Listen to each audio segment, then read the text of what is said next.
Hey, what's up, guys? Fonzie here with another video. Today we're going to be covering AFK Journey. And guys, I mean, it's kind of incredible how much I like this game, and to think that recently, within the last year and a half, I was playing nothing but like competitive video games such as StarCraft, Street Fighter, Counter Strike, all of these like really high paced strategic video games, very skill intensive, pitting you up against other people, like PvP, that sort of thing. But right now, I'm kind of just a turbo casual, like gotcha gamer mode. I've been playing Honkai Star Rail, and I've been playing Genshin Impact. I've been playing AFK Journey. I've been playing Watcher of Realms, Raid Shadow Legends. I mean, it's kind of crazy to think about how many gotcha games I've been playing recently, and AFK Journey has not been a disappointment so far. So what I want to talk about in this video are the three things that have kept me logging in every opportunity that I get to AFK Journey. Number one, it's just been, really simple and strategically deep gameplay. I know this sounds like a bunch of buzzwords, but genuinely, it's kind of hard to find this type of game on the market. And I'm not talking about the genre of idle games, because there's plenty of idle games on the market.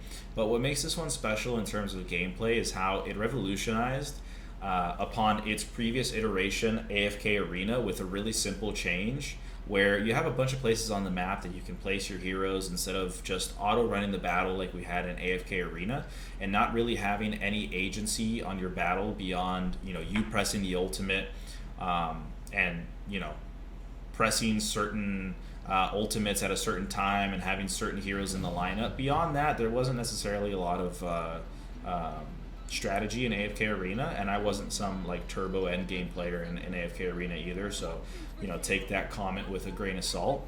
But what I really liked in AFK Journey so far is it might seem like there's battles that are impossible to beat, but when you look on the record section for other people who have completed the battle, you see that there's plenty of teams that are overcoming 15 to 20k deficits, which by the way was normal in AFK Arena too, and towards like my, I guess, last experience with AFK Arena, you were seeing like some crazy stuff like 50k deficits being overcome too.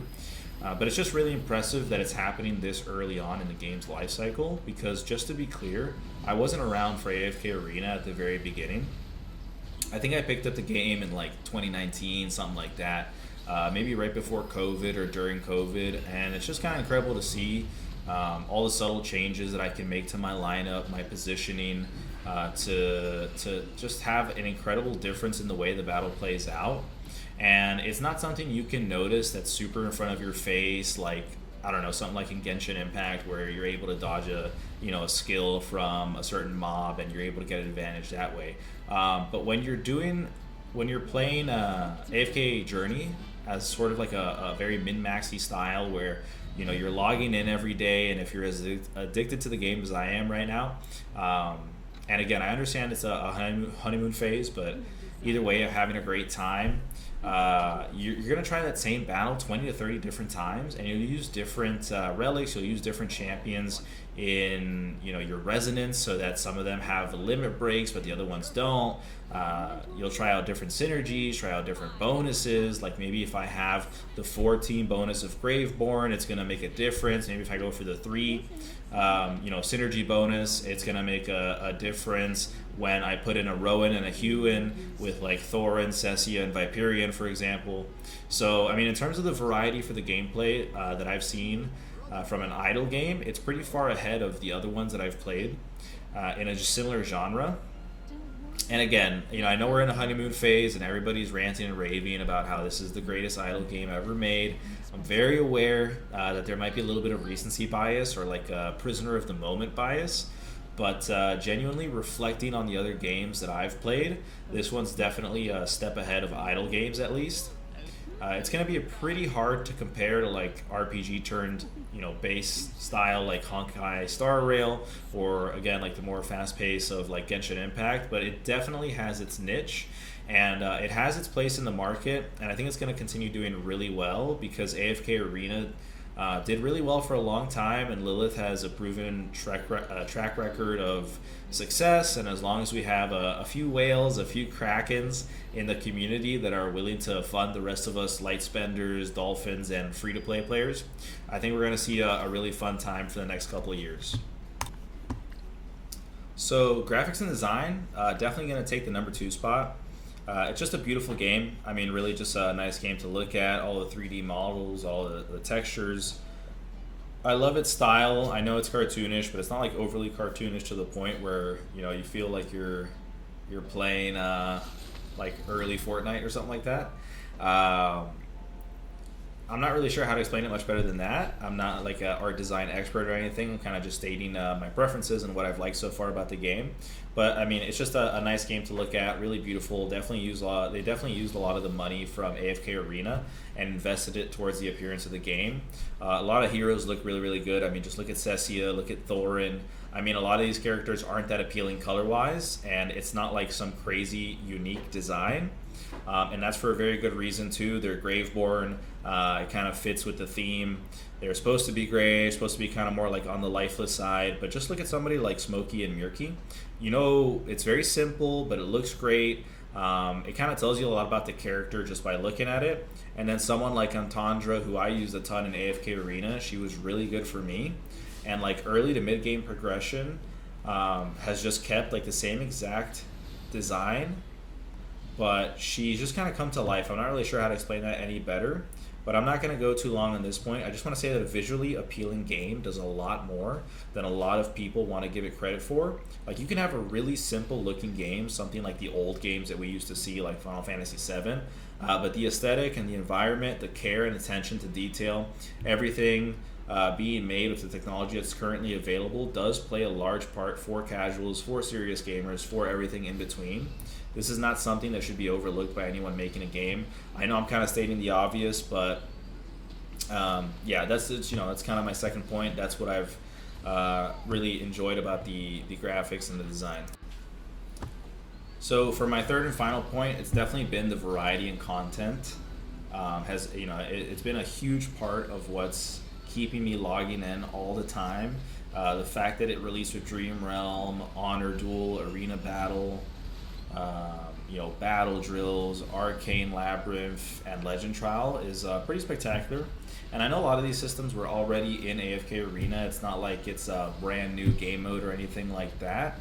I just think that it's awesome to have all of this available right from the get-go. And the thing I've seen a lot of people complain about is that they feel like they're being thrown at a brick wall when it comes to gating progression. But from what I've seen, and again, I'm a light spender, so my opinion might be different from different than like a free-to-play, different than a whale, different than a Kraken. So just be aware of that. But what I've seen so far is there's so much you can do in the early start of the game to just like inch towards progressing. It's important to remember that like this genre of video game, AFK, idle games, whatever you want to call it, is always going to have you like going up against that brick wall intentionally. Obviously, they're trying to make money, and it's a whole psychological game, and people who aren't savvy to it are going to fall for all of the tricks. But I mean, that's the entire point of the game cycle. You log off, you wake up, you have a bunch of rewards sitting there for you to use those resources towards your heroes. You go through the same content looking for a little like 1% better here. You're looking for like another stage on the AFK challenge. You're looking for a limit break on one of your characters in the lineup. One more copy from a pull. Little things like that.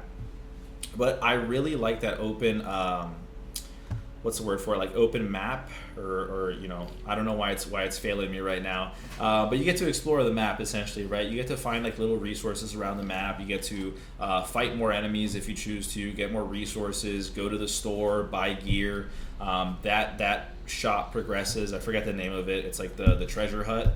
I can't remember the name of the guy, but you go to the treasure hut, you buy the XP, this unlocks, progression throughout the store, and it's just little things like that that want to keep you logging in and continuing to play the game, so I've been a big fan of that.